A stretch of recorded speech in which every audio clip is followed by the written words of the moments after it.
Bueno, se llama Mauricio Hades, él tiene formación de ingeniero electrónico, graduado en la Universidad Nacional de Rosario con especialización en control automático y telecomunicaciones, con posgrado en electromedicina. Experiencia en empresas de primera línea vinculadas al área satelital, nuclear, diagnóstico médico, electrónico, industrial y transmisión de saberes. Actualmente trabaja en el diseño de circuitos de la On-Board Computer de satélites. Computer, sí. No la sé. La computadora de a bordo sería, sí. Disculpa. Perfecto. No, gracias. De satélites geoestacionarios y de órbita baja.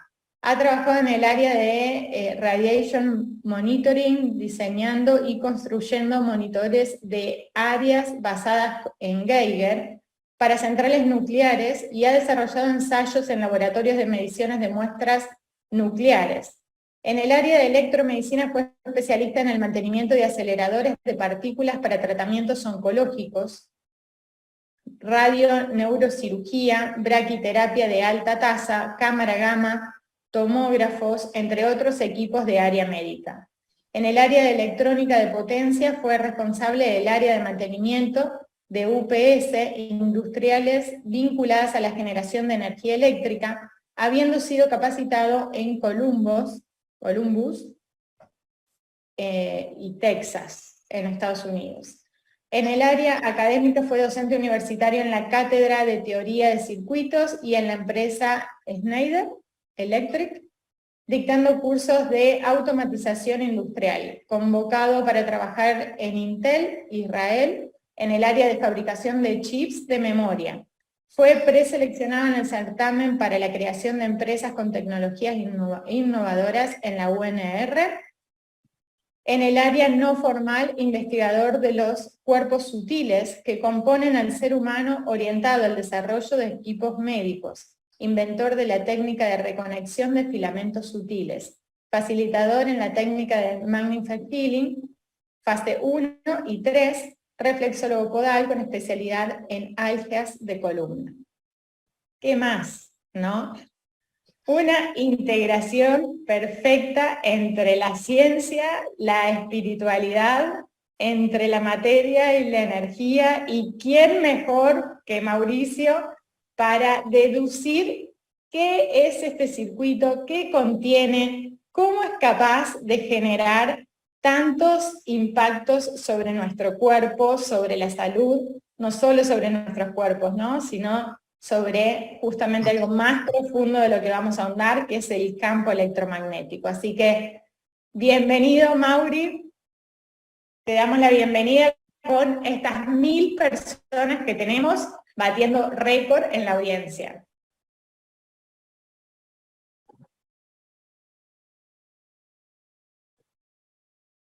Está silenciado el micrófono, Mauri. Ahí está. ¿Listo? Ahí está, sí. No me permitía. Bien. Bueno, buenas noches a todos. Muchísimas gracias por la invitación. Es un placer para mí compartir conocimientos desde lo científico y conocimientos también, bueno, de las enseñanzas espirituales que uno va recogiendo a lo largo del tiempo. Así que bueno, el agradecido soy yo por la invitación. Siempre me gustó, siempre sentí inquietud por saber un poco más qué éramos nosotros, ¿no? ¿Cómo es la composición del ser? Así que, bueno, un poco como venías leyendo, en paralelo con la carrera de Ingeniería Electrónica, también hice otros estudios vinculados a, bueno, a la esencia espiritual del ser, en general, estudiar religiones comparadas, por ejemplo, porque me chocaba, digamos así, disociar las cosas, el ser como materia y el aspecto espiritual. Entonces, bueno, considero que somos una única cosa. De ahí ambas ramas, y siempre sentí afinidad también por el tema médico, por el tema también en lo personal, por el tema del sufrimiento del ser humano. Hasta en algún momento, cuando era ya un adolescente, hace tiempo atrás, sentí también la inquietud de estudiar medicina y mi corazón ahí se vio como partido en dos partes. ¿Qué hago? ¿Estudio medicina o estudio electrónica? Que también me gustaba. Así que bueno, más adelante en el tiempo hice cursos de reflexología podal, de otras cosas como para complementar muy básicamente la composición del ser humano desde lo orgánico. Y bueno, desde los cuerpos físicos invisibles también me fui nutriendo con distinto material que uno fue buscando, que fue encontrando, como nos pasa a todos, digamos, lo que es, podríamos decir, la curiosidad, la educación no formal. Así es. Mauri, y también comentemos que fuiste un curioso, vamos a llamarlo, ¿no?, del ADN y de encontrar cómo acceder al ADN para lograr la reparación, ¿no? Es cuánto tiempo te ha llevado este estudio, estas investigaciones, y qué era lo que soñabas hacer, ¿no? ¿Qué deseabas hacer desde hace ya un tiempo atrás?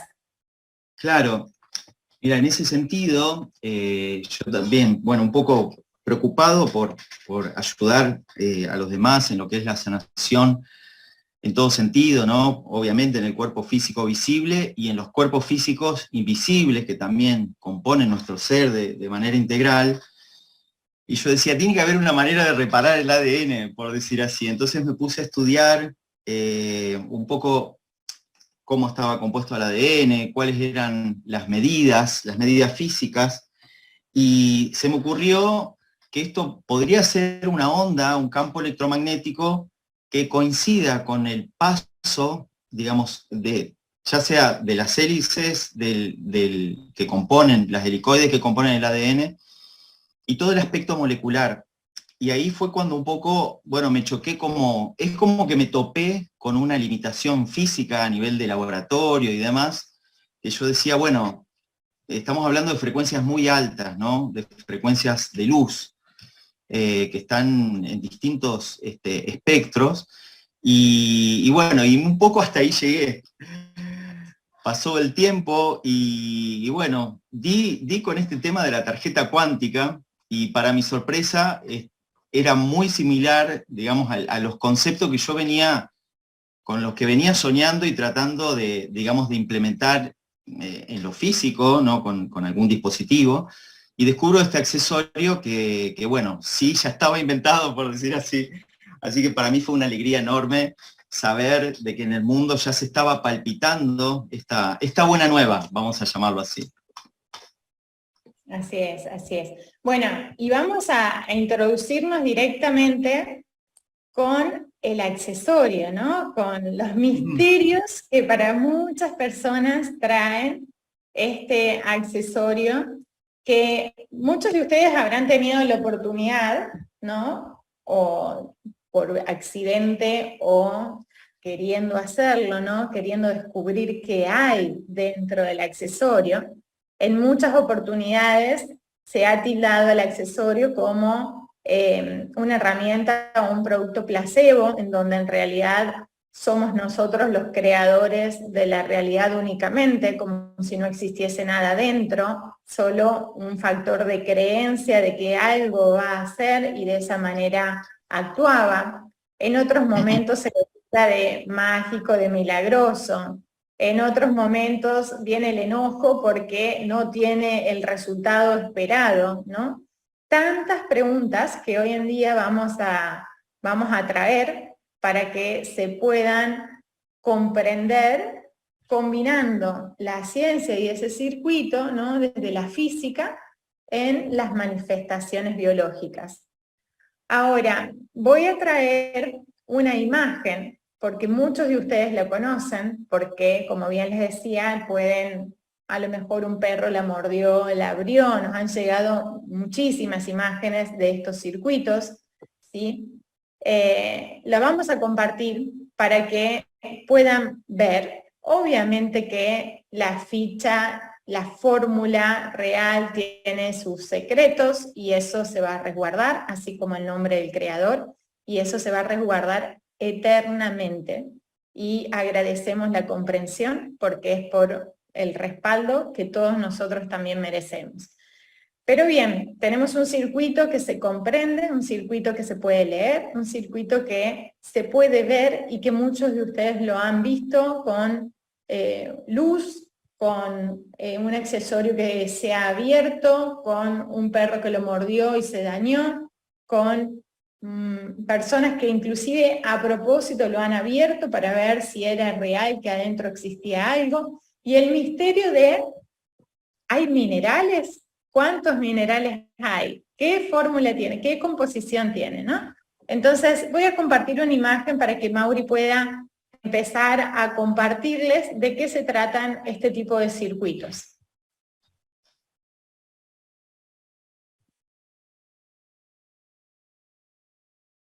¿Qué Bien, es el accesorio, no?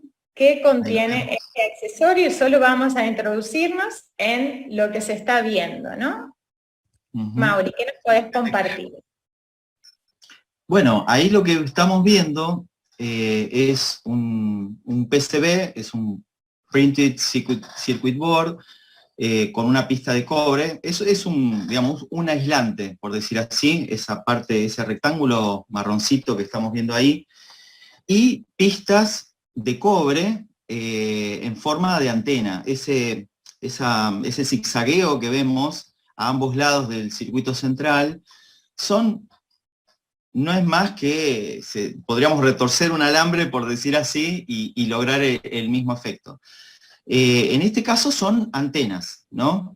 Se llaman microstrip cuando se sintetizan sobre un PCB, o digamos una plaqueta, vamos a llamarla así. Y saben que es tan simple esto que, digamos, los dispositivos que usan la identificación por radiofrecuencia en los supermercados o en las bodegas también se usan. Vieron que a veces le pegan, por ejemplo, en un shampoo, le pegan yo por aquí tenía una antenita, un plastiquito blanco con un cierto volumen. Eso es una antena para que uno no pueda retirar el producto del supermercado, ¿sí? Voy haciendo comparaciones como para que veamos el uso común de las cosas, ¿no?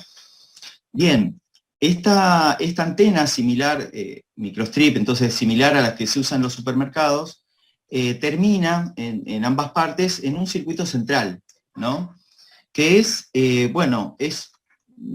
se sintetiza, digamos, a través de estas mismas pistas, lo que se puede llamar un condensador, que es un elemento básico o capacitor, un elemento básico de la electrónica. Hay tres componentes básicos: las resistencias, los capacitores y las bobinas o inductores, ¿sí? RLC.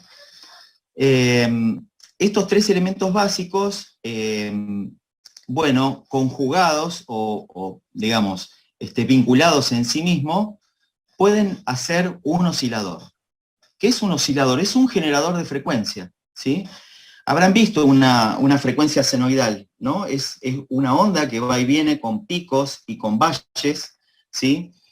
Y bueno, tenemos entonces, decíamos, vuelvo al circuito, de la parte izquierda, esa parte central, en U, podría estar formando un condensador, y después vemos un puntito negro. Y ahí es donde, bueno, parte del secreto, pero como hablamos de minerales, y ha trascendido que podría contener minerales, les cuento otra cosa.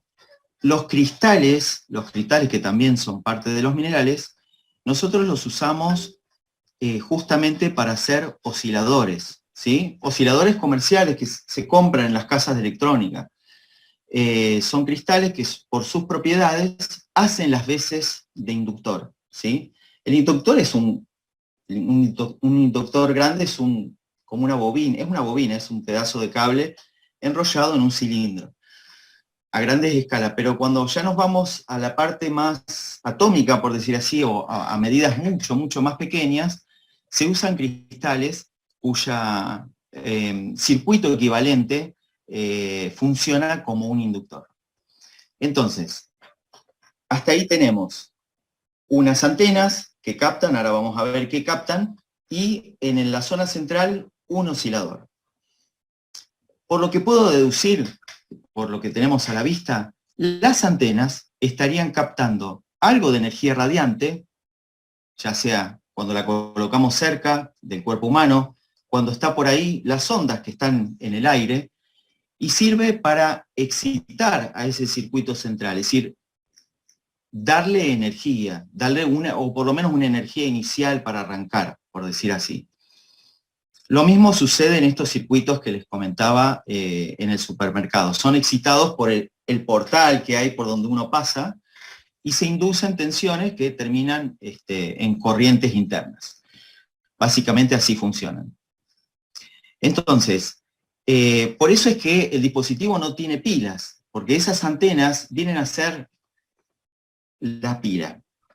Bien, dicho esto, llegamos entonces al circuito central, y si pensamos en un circuito oscilador, LC, que es un circuito de segundo orden, estaríamos hablando por los tamaños, por las medidas de la plaqueta, por lo pequeño del punto negro, que, bueno, si tiene sintetizado cristales, podría entonces estar emitiendo por las mismas antenas que se recibió la energía para excitar, pero a otra frecuencia mucho más alta, repito, por las medidas instanciadas en la plaqueta, frecuencias mucho más altas, que eran las que a mí un poco me cerraban, que se trataba de algo que interactúa con nuestro campo electromagnético, ¿no? Y de allí, desde nuestro campo electromagnético, ¿sí?, que está como rodeando a nuestro cuerpo físico,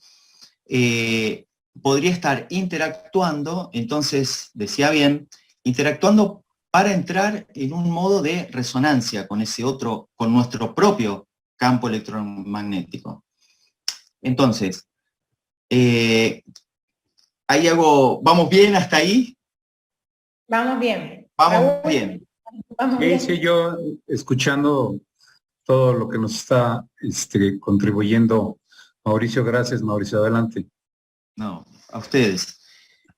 Hasta ahí explico lo que a mí me, digamos, deduzco, que es el circuito propiamente dicho.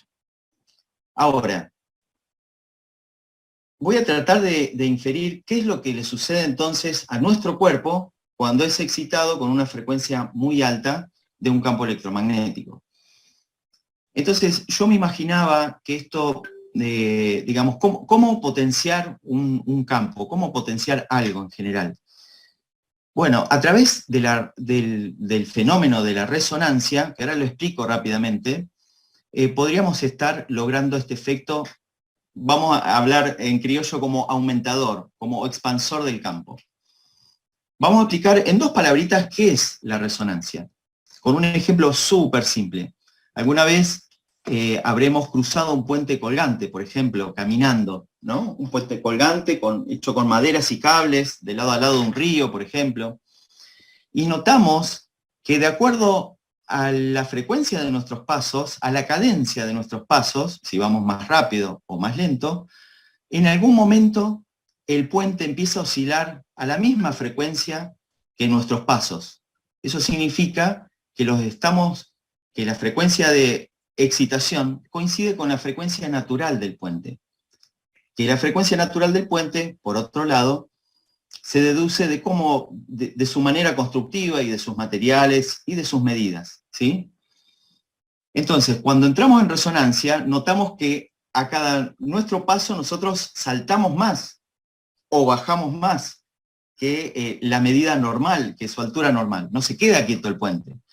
Entonces lo estamos excitando a la misma frecuencia, al punto que si hubiera un ejército marchando a esa misma frecuencia hasta se podría romper, ¿no? Porque una frecuencia de oscilación de la fuente hacia un receptor con la misma frecuencia natural, como decimos, es aditivo el efecto, ¿no? Se suman los picos y se suman los valles. Entonces tengo como el doble, el triple, mucha expansión en esa oscilación que inicialmente tenía una cierta amplitud controlada, ¿sí? Bien, eso es como para explicar rápidamente qué es el efecto de resonancia. Y si yo pusiera mis manos así, digamos que Esta es una onda senoidal, ¿no? Con los picos y los valles, ¿sí? Y esta es otra, una es la que excita y la otra es la que recibe. Si yo voy girando, cuando engancho la misma frecuencia y la misma fase, porque ahí estarían desfasadas, los efectos se suman, ¿sí? Se suma el pico y se suma el valle. Eso sería lo que estaría sucediendo.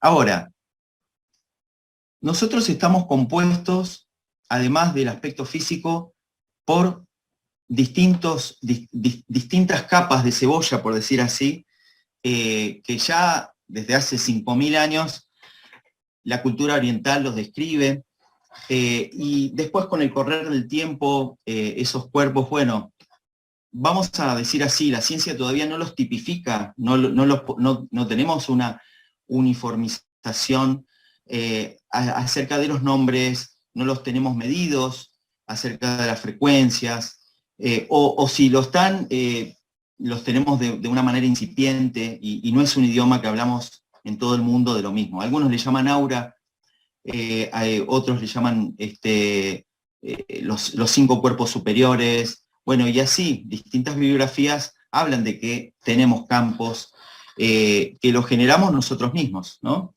De hecho, en la medicina, ¿cómo no pensar que irradiamos? Ahora hago un paréntesis, ¿no? Para quienes no creamos, porque es lógico no creer, porque nadie nos lo enseñó ni en la facultad ni en la escuela secundaria de que esto existía. Pero es muy fácil ir deduciéndolo, es decir, tiene lógica. Si nuestro sistema nervioso actúa como cables, por decir así, por cuyos cables circulan corrientes, ¿no? Eso está medido y está sabido, potenciales electroquímicos. Entonces, si hay una diferencia de potencial y hay una circulación de corriente desde el potencial mayor al menor, en todas nuestras neuronas, por ejemplo, al pensar nomás, ya estamos haciendo circular fluidos electroquímicos. ¿Cómo no pensar, por las leyes que rigen y gobiernan, las leyes de Maxwell y otras leyes que rigen los campos electromagnéticos, cómo no pensar que irradiamos, ¿no? Acá vuelvo a una cuestión súper electrónica, un cable circulado por una corriente de una cierta frecuencia elevada, tiene que ser elevada, si no, no irradia, emite un campo electromagnético. Es así, eso lo dice la ciencia. Entonces nosotros estamos... Perdón que te interrumpa, pero para Sí. dejar conceptos así más definidos. Frecuencias elevadas son las únicas capaces de generar campos electromagnéticos. ¿Es correcto? Es correcto. Ahora, no significa que frecuencias elevadas capaces de generar campos electromagnéticos sean frecuencias radioactivas que generen un daño. Ah, no, por supuesto que no. Estaríamos autodestruidos, si no, no podríamos estar. No. Si querés ir, vayamos por ese lado, sí, hacemos esa salvedad. Mauri, si querés, continúa con No, la pero idea está... y después nos introducimos. Exacto, está bueno, es un espectro. Lo que vos acabás de tirar a la mesa sería lo siguiente. En el tema de las frecuencias, tenemos un amplio espectro de frecuencias, ¿no? De radiaciones. De hecho, una de las bandas a las cuales nuestro ojo es sensible es radiación visible, ¿sí? Pero no hace daño, pero es radiación, ¿sí? Pero en cuanto nos vamos yendo más alto en frecuencias, las frecuencias sí son nocivas para la célula y para el cuerpo humano, para el ser humano en general, porque destruye tejidos, ¿sí? Bien, ahora volviendo al tema de cómo suponemos que, o inferimos que trabaja la tarjeta. Entonces, si la tarjeta es capaz de emitir una frecuencia y con sus antenas irradiarla, y si esa frecuencia entonces está en consonancia o en resonancia con nuestros propios campos, y a su vez, y ahora agrego algo que ya es parte de la anatomía energética humana, por decir así, esos campos electromagnéticos también están vinculados a través de nuestros vórtices energéticos, llamados chakras, que son también una especie de antenas de radiantes que irradian y que también reciben energía, penetran y se conectan a través del sistema nervioso por otra interfase llamada los nadis, ¿sí? Hasta ahí es todo invisible, digámoslo así, invisible para nuestros ojos humanos. Entonces, al llegar al sistema nervioso, el sistema nervioso es un sistema sutil en donde está todo interconectado y por donde, bueno, viajan las órdenes y se toman los receptores para sentir el dolor, para tener sentido de tacto y demás. Y desde allí también vinculado, bueno, con el torrente sanguíneo, con todos los sistemas biológicos, y ahí está la difusión del beneficio que estaríamos haciendo con la tarjeta. Es decir, hay una puerta de entrada, hay un vínculo entre las ondas electromagnéticas del accesorio y nuestros cuerpos físicos invisibles y finalmente llegando a nuestro cuerpo físico visible. Yo lo separo así, digamos. Pero sigue siendo físico, porque estamos hablando de campo electromagnético. Bien. Bueno, ahora, en donde hablamos de que tenemos un puntito negro en donde están estos minerales, estos cristales, ¿no? Que justamente tienen esta fórmula única, esta fórmula secreta, ¿no? Que tiene sus grandes aportes para que sea un accesorio único, ¿no? E irrepetible. Por eso es que han intentado de muchas maneras imitarlo, y mostramos el circuito abiertamente porque no forma parte del secreto claramente del accesorio, sino que cualquier persona podría observar este circuito, ¿sí? Identificando que son circuitos sencillos, que son circuitos básicos, ¿no? Mauri, esto lo podés explayar vos, pero son circuitos muy sencillos. Muy sencillos. El ABC de los osciladores es poner un condensador, que es un almacenador, es un capacitor, que son dos placas de metal, digamos, que almacena energía de campo eléctrico. Esa es la definición de un condensador. Y por otro lado, un inductor, que es un almacenador de campo magnético, ¿sí? Asociado más a los imanes. Lo otro es asociado más a los potenciales eléctricos, como a las pilas, por decir así. Entonces, estos dos almacenadores intercambian la energía de uno a otro oscilando. Entonces, toda la energía del capacitor, una vez que es cargada con estas antenas, pasa al inductor, y el inductor, digamos, también por estos picos y valles se la van llevando del uno al otro, y así empiezan a oscilar. Perfecto, ahora dejamos en claro a través de las antenas. Bien, dejamos en claro a través de este circuito que, como se puede ver, no contiene ni pilas, ni baterías, ni magnetos, ni componentes ferrosos, ni componentes radioactivos. Y acá vienen varias preguntas derivadas, ¿no? Sí. Primero, ¿crees que este tipo de circuito es capaz de generar algún tipo de daño en la salud? Bueno, está claro que no, en absoluto. Yo diría que todo lo contrario, ¿no?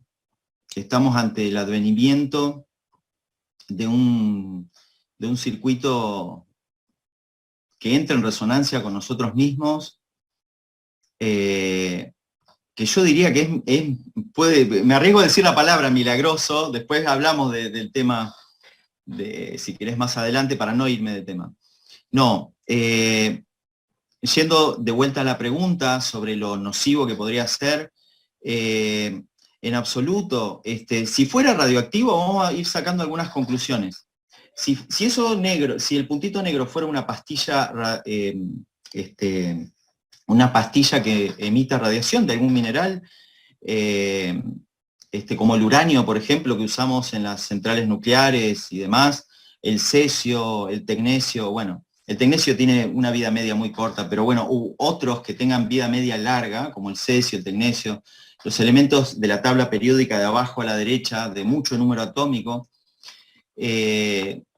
hago esa pequeña introducción del tema atómico de la radiación. La radiación está en todos lados, y se produce porque hay un salto entre electrones, y eso es a costa, no es gratis ese paso de bandas, y en ese paso de bandas, porque el átomo a veces es inestable, sobre todo cuando tiene mucho número atómico, no es gratis, digamos, hay un trabajo que ejerce, que es emitir una radiación, ¿no? Esa es la radiación natural de los minerales, que las encontramos en las montañas, en ciudades que están altas. Uno está expuesto a radiación ambiente normalmente. Ahora vuelvo al postulado. Entonces, si pusiéramos ahí, en ese puntito negro, una pastillita de uranio, de lo que fuere, ya hubiera roto el plástico, lo hubiera perforado, porque también rompe los enlaces de los plásticos, los enlaces covalentes, de la estructura molecular de cualquier material, ¿no? No solo a las células las daña, o al ADN los daña, ¿no?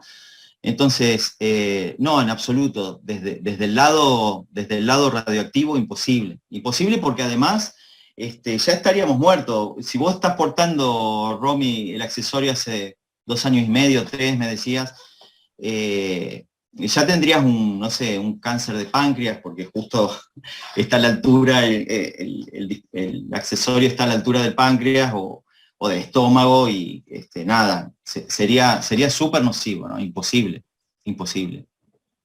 Ahora bien, ¿qué sucede, por ejemplo, como hemos visto y te he compartido varios videos que nos llegan de personas que a través de un contador Geiger llamado de uso domiciliario, casero, comprado en tiendas virtuales, hacen videitos con los accesorios que inclusive llamativamente, ¿no? Tenemos algunos videos en donde miden versiones anteriores, que parece que las versiones anteriores no tienen ningún tipo para ellos, radioactividad, ¿no? O emisión, y la versión nueva, lo contrario. Y hemos recibido videos en donde sucede lo opuesto, es decir, cambia, digamos, y parece que la nueva tiene mayor emisión y la anterior no tenía nada, y son súper variables. Como experto en desarrollador de circuitos que componen a los Geiger, ¿podés comentarnos algo?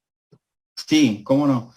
Una pequeña introducción del tema Geiger, que es una palabra muy famosa. El Geiger es el detector en sí mismo, es un cilindrito, ¿sí?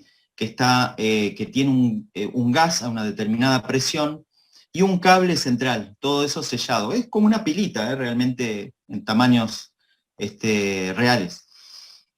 Cuando viene una radiación del cosmos, de cualquier lado, de la fuente, vamos a llamar así, penetra el Geiger, ioniza el gas que tiene internamente, y genera un pulso eléctrico en ese conductor central. Ese pulso es recogido, tratado, digamos, electrónicamente, y luego puesto en visualización en un display en las unidades que mide, que es el microsievert hora. Entonces, la verdad, de lo que vos me habías compartido, de los estudios que habían hecho en México, quiero que, si mal no recuerdo, unos estudios muy serios, la conclusión es que lo único que detectan es radiación ambiente. La radiación ambiente es la suma de las radiaciones a las cuales estamos expuestos todos. Radiaciones solares, radiaciones del cosmos, de diferentes partículas, diferentes energías, radiaciones, bueno, digamos, si vivimos cerca de una central nuclear, también, si vivimos en la montaña a más de 2000 metros, cerca de minerales, ¿no? Son radiaciones naturales a las cuales el ser humano está expuesto y vivimos. Así que nosotros, al estar protegidos por la atmósfera, justamente nos protegemos de la radiación solar, ¿no? No podríamos salir de la atmósfera sin destruirnos al toque. Entonces, nada, lo estudié, digamos, lo estudiado en este Centro de Estudios de México, y cotejado con dos Geigers, uno de mayor precisión de otro, porque esa es otra, ¿no? Es la trazabilidad hacia atrás de un dispositivo contra otro patrón y tener un certificado. Esos son los laboratorios, digamos, que contrastan anualmente sus medidores, sus dispositivos de medición, para mantener la trazabilidad por las derivas que hay en los circuitos, en todos los dispositivos, ¿no? Entonces, dicho esto, quiero decir que el estudio, por lo menos para mi percepción, para mi forma de ver, por la experiencia, de la misma manera que trabajamos nosotros en nuestros laboratorios, está súper calificado y súper serio, y dando como resultado radiaciones ambientes. Es decir, que si yo, como un ejemplo, ¿no? Si yo agarro el Geiger, que es como un tester, ¿no? Lo pongo acá al lado mío, y le acerco la tarjeta, o sea, voy a tener una lectura, ¿no? Luego le acerco la tarjeta y va a tener la misma lectura. Esa es la conclusión que sacan en los estudios que han hecho en México. Así que sí, para nada. Respecto de los ensayos, ahí va. Es verdad, me habías compartido varios videitos, y les cuento, digamos, es como muy fácil hacer trampa, por decir así. Un caso muy común, por ejemplo, el potasio, que las bananas tienen mucho contenido de potasio, es también radioactivo. Es decir, todo es radioactivo en general, ¿no? Como explicábamos antes. Digamos, muchos elementos con los cuales estamos en contacto a diario tienen una mínima emisión de radiación, pero súper mínima, que la toleramos, obviamente. Pero, por ejemplo, les voy a dar este ejemplo. En Estados Unidos, de hecho, tuvimos alguna oportunidad de cotizar equipos, tienen en las aduanas, entre Estados Unidos y México, Canadá, en sus distintos, decía así, aduanas, tienen portales justamente de medición, se llaman ion chambers, de cámaras de ionización, que trabajan parecido al Geiger, pero de otros volúmenes, para detectar fuentes radioactivas. Si alguien está sacando fuentes radioactivas sin permiso, porque eso está tratado por organismos regulatorios, todas las naciones lo tienen, sacar o ingresar, decía, elementos radioactivos, pastillas radioactivas. Una de las cosas que hacen como ejemplo es, si alguien quisiera camuflar una fuente radioactiva de cesio, por ejemplo, la podría poner tranquilamente dentro de un camión de bananas y el detector no lo detectaría, porque se mezclarían las radiaciones, por decir así, y uno al inspeccionar ve, bueno, son bananas, me sonó el detector, pero eran bananas, bueno, pase. Y adentro puede haber una fuente radioactiva.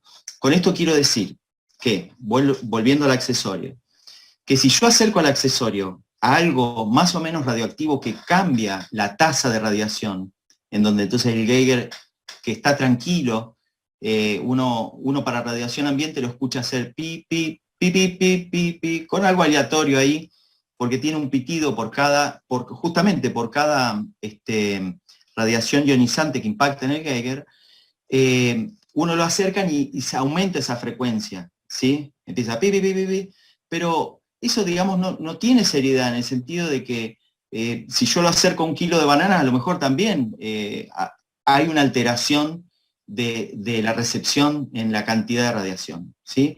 Por lo tanto, o si alguien pegó algún elemento debajo de la mesa, entonces, bueno, lo hace con una mesa transparente, o le pegó del lado inverso, del reverso de la tarjeta, algún elemento radioactivo, y bueno, sí, el ensayo va a dar como que se va a las nubes la radiación, pero no sería imposible.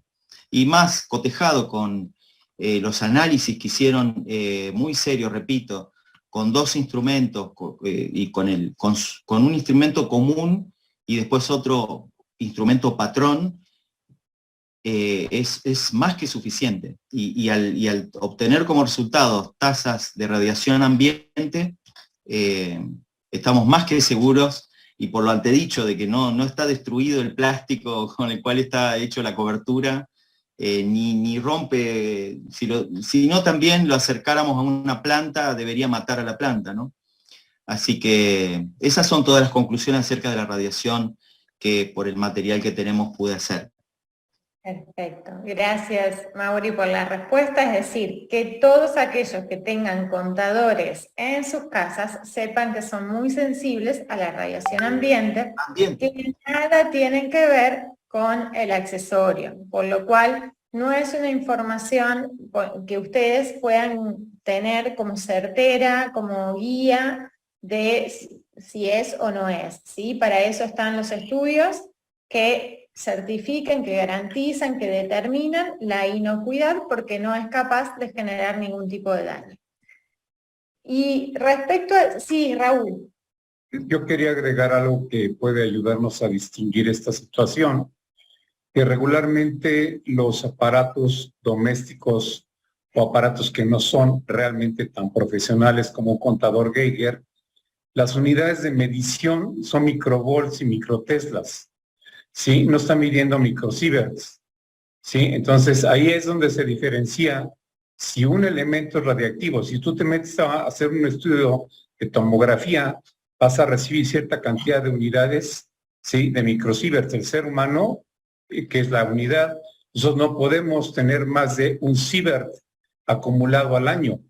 Y esa es la diferencia, que los aparatos que compramos y que con los que están haciendo los videos, están midiendo microvolts y microteslas. Eso es muy importante, no están midiendo microsieverts. Entonces, esa es una diferencia muy importante, porque una cosa es la radiación, otra cosa son los isótopos radioactivos. Sí que puede tener un elemento radioactivo, como dice Mauricio, los elementos que están en la tabla periódica a la derecha en el lado inferior tienen un número atómico altísimo, y por eso son esa característica de que son radioactivos. Pero es muy diferente medir un microvolt, un microtesla o un microsievert. Sí, y los aparatos no miden sieverts, miden microteslas y microvolts. Correcto, claro, Raúl. Quienes miden milivolts o volts son los testers, el tester común con que uno puede medir, digamos, poner en un enchufe y medir 220 volts para confirmar que no se me cortó la luz o cosas así.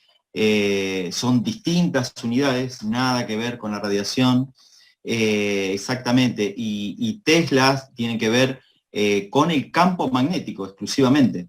Así que, bueno, sí, nada que ver una cosa con otra. Es mezclar papas con peras, digamos, por decir así, como hablamos vulgarmente.